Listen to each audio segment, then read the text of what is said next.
My mom was like the biggest part of my life, you know. I wanted to help her in any way I could. I wanted us to have a life together. I wanted her to be with her other kids, my brother and sister. Kaleigh Walser had everything to live for. She had 3 beautiful children, 2 girls and a boy. Kaleigh had countless friends and a huge family who loved her. She also had an addiction. Kaleigh wanted to stop. She wanted to be clean. But the disorder wouldn't allow that for her. Kaleigh's sister, Nicole Haynes, told us opioids crept in after a car accident, grabbing hold of Kaleigh. She battled her addiction for years until January 2021. That's when Kaleigh's oldest daughter, Victoria, found her mother lifeless on the bathroom floor. I really just say I was confused. Because, you know, I just talked to her the day before. You know, I went to sleep, you know, told her good night, love you, good night. I thought she had went to bed. You know, I just got up in the morning like it was normal to go take a shower. You know, I definitely did not expect that. Kaleigh Walser was 33 years old. Fentanyl killed her. Stopping the deadly drug is a priority for federal prosecutors in Arkansas.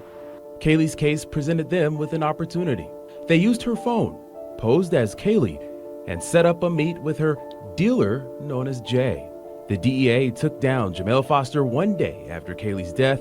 Foster went to trial a year later. I mean, it was hard to, you know, sit there and look at him. Yeah, I will hate him forever. I mean, he took my mom.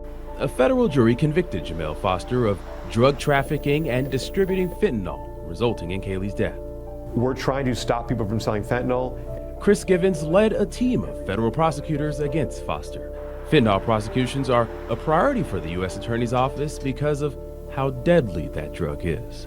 From 2019 to 2022, drug overdose deaths in Arkansas jumped 71%.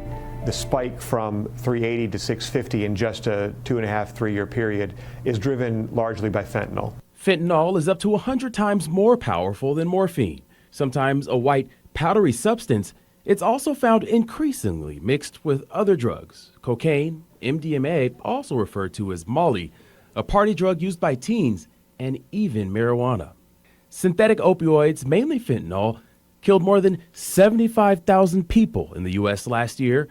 That was more than 2/3 of the country's drug deaths. And one of the biggest tools in our toolbox we have is a charge that results in a mandatory 20-year sentence for anybody that gives fentanyl to somebody who later dies. In Kaleigh's case, Jamel Foster received a 30-year federal sentence, no parole.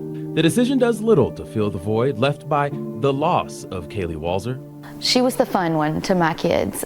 She was the one going down the slides or going across the monkey bars, just playing with them. For Victoria, she lost the woman who was far more than just mom. You know, like I'm growing up and getting a car, going to prom, having a boyfriend, and like she's not there for any of that. I really wish I could like just tell her about my life. Like that's all I want to do. Because my mom, she was definitely like my best friend, like she was my person.